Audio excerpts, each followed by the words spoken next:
जो कि यहाँ पर बकायदा हर एक जगह पर नजर रखे हुए हैं। साथ ही जो सीसीटीवी फुटेज है उसको भी इकट्ठा कर लिया गया है, यानी कि उसके माध्यम से भी जांच पड़ताल की जा रही है। जिस तरह से दिल्ली पुलिस कमिश्नर ने ये बोला है कि चलती कार में ब्लास्ट हुआ है तो उसको बारीकी से देखा जा रहा है। साथ ही जिसके नाम पर ये गाड़ी थी उसकी भी पहचान करने की कोशिश की जा रही है और उधर भी जाकर दिल्ली पुलिस की टीम जांच पड़ताल करेगी, उनसे भी पूछताछ करेगी। तो साफ है कि दिल्ली पुलिस हर एंगल से मामले की तफ्तीश में जुटी हुई है। पुलिस का कहना है कि लगातार कई जगह रेड भी की जा रही है और साथ ही चलूंगा मैं यहाँ पर। हमारे साथ संजीव जी हैं जो एक डिटेक्टिव हैं, इन्वेस्टिगेशंस करते हैं। संजीव जी, प्रोमिनेंट चीज क्या है यहाँ पर? एक चलती कार में एक्सप्लोजन, और वो भी ऐसे समय में जब ट्रैफिक जैम था। उसका इंपैक्ट क्या हुआ? उसका इंपैक्ट था हाई इंटेंसिटी एक्सप्लोजन विच सेंड शॉक वेव्स। मैं शॉक वेव्स क्यों कह रहा हूं? क्योंकि वो विजुअल्स हम नहीं दिखा सकते। दिनेश ने कुछ फोन पे अपने विजुअल्स दिखाए मुझे अभी, जिसमें लोगों की बॉडीज गाड़ी के ऊपर गिरी पड़ी है और उनके कपड़े जो हैं वो फट गए हैं। ये एक शॉक वेव एक्सप्लोजन था। मैं आपसे ये जानना चाहता हूं, क्या जानबूझ के वो सेलेक्ट किया गया होगा एरिया जहां पर एक्सप्लोजन हुआ? कौन सा एक्सप्लोजिव का इस्तेमाल किया जा सकता है which is of this type? और तीसरा सवाल, प्लीज जरा ध्यान दीजिएगा, क्या यह प्रोबेबिलिटी है कि गलती से ट्रिगर हो गया, उसका इंटेंट कहीं और एक्सप्लोजन करने का था? Your take sir. देखिए, इसमें कोई दो राय नहीं कि धमाके की इंटेंसिटी है साफ साफ कहती है कि इसके पीछे कोई ना कोई बहुत बड़ा मॉड्यूल काम कर रहा था।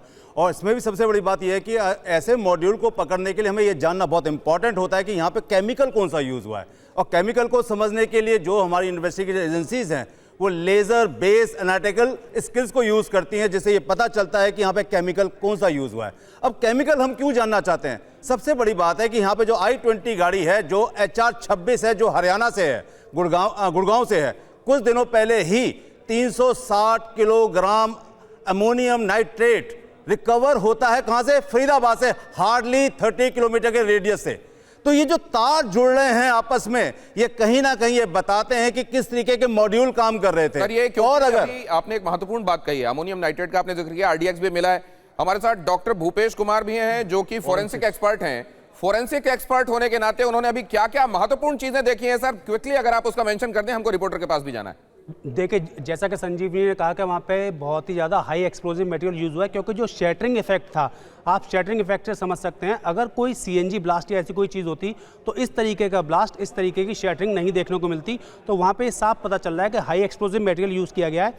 अब ये जानना बहुत ज़रूरी है, देखिए कौन सा हाई एक्सप्लोजिव, क्योंकि ये हाई एक्सप्लोजिव के ट्रेल्स बताएंगे कि ये कहाँ से आया, किस तरीके से आया और ये कैसे आया। और जैसा कि अभी फरीदाबाद में ओके सर, मैं आपसे एक बहुत बड़ा सवाल पूछ रहा हूं। Let me correct the dots.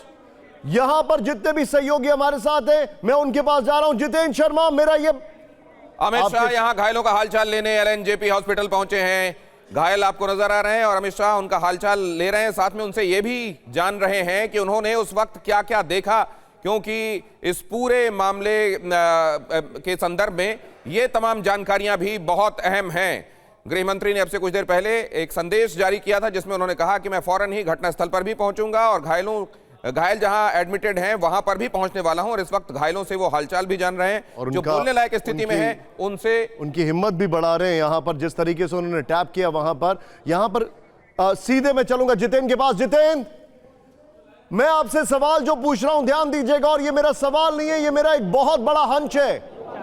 अगर फरीदाबाद में एक्सप्लोजिव पकड़ा गया, उसके कुछ घंटे के बाद लाल किले में हरियाणा की गाड़ी, हरियाणा 26 गुड़गांव की गाड़ी में एक्सप्लोजन हुआ, क्या ये डर के मारे एक्सप्लोजन तो नहीं था कि मॉड्यूल बर्स्ट ओपन हो गया है, अब जो है उसी को एग्जीक्यूट करो? ये बहुत बड़ा सवाल है मेरा आपसे।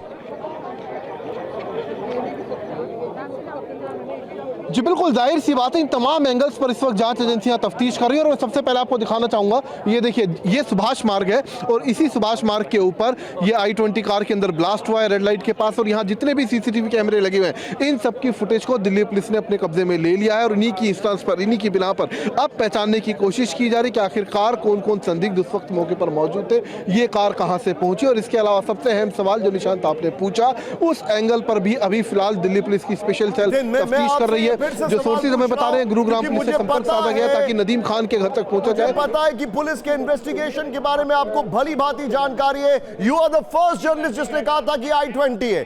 TV9 is the first journalist Jeet Bhati जो कि उस I-20 तक पहुंचे हैं। मैं फिर से सवाल पूछ रहा हूं, फरीदाबाद में कई हजार किलो एक्सप्लोसिव पकड़ा जाता है, उसके कुछ घंटे के अंदर हरियाणा की नंबर वाली गाड़ी अपेरेंटली, अभी इसको कंफर्म नहीं कर रहे, हरियाणा 26 नंबर की गाड़ी में लाल किले पर धमाका होता है। क्या can we connect the dots कि ये मॉड्यूल बर्स्ट हो गया, अब जो है उसी को एग्जीक्यूट करो, otherwise there was something big in planning? जी बिल्कुल, देखिए जाहिर सी बात है, आज सुबह ही फरीदाबाद से बड़ी संख्या में बड़ी मात्रा में अमोनियम नाइट्रेट बरामद हुआ, तकरीबन 3000 किलोग्राम के करीब था। इसके अलावा डिटोनेटर वहां से बरामद हुए, कुछ साथ ही वॉकी टॉकीज बरामद हुए और एक बड़ा मॉड्यूल बस्ट हुआ है जो कि जैश ए मोहम्मद से जुड़ा हुआ था। और ऐसे में जो HR नंबर की एक गाड़ी है HR 26 जो कि गुरुग्राम रजिस्टर्ड बताई जा रही है, तो कहीं ना कहीं कनेक्शन अब इसका हरियाणा से जुड़ता हुआ दिखाई दे रहा है। हरियाणा के अलावा ये भी कहना सही होगा कि जैश ए मोहम्मद के उस मॉड्यूल से जुड़ता हुआ दिखाई दे रहा है जिसको हरियाणा पुलिस ने J&K पुलिस के साथ मिलकर बस्ट किया था। तो फिलहाल तफ्तीश, जैसा कि खुद देश के गृह मंत्री ने बोला, दिल्ली पुलिस कमिश्नर सतीश गोलचा ने बोला कि हर एंगल पर तफ्तीश की जा रही है, चाहे वो जैश ए मोहम्मद के इस मॉड्यूल से जुड़ी हुई हो, इसके अलावा चाहे आप जब कमेंट्री कर रहे हैं तो बगल में हम गृह मंत्री को देख रहे हैं और जो भी इंजर्ड देख रहे हैं, क्योंकि जाहिर तौर पर अगर कोई आईसीयू में है या इंटेंसिव केयर यूनिट में है तो वहां पर वो नहीं जाएंगे, लेकिन जो बाहर इंजर्ड दिखाई दे रहे हैं उनको ज्यादातर इंजरीज बर्न्स की दिखाई दे रही हैं,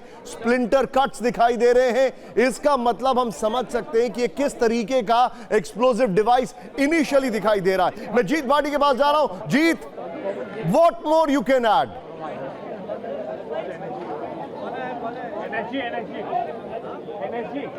एक बार निशांत में सवाल दोहराएं। मेरा सवाल है, आप अभी और क्या क्या ऐड कर सकते हैं जो भी हम इंफॉर्मेशन को डॉट्स को कनेक्ट करने की कोशिश कर रहे हैं? तो आज का पूरा दिन ऐसा ही रहा कि उधर अमोनियम नाइट्रेट पकड़ा जाता है। देखिए, सबसे पहले निशांत वो गाड़ी चिन्हित हो चुकी है जिसके अंदर ये ब्लास्ट हुआ है।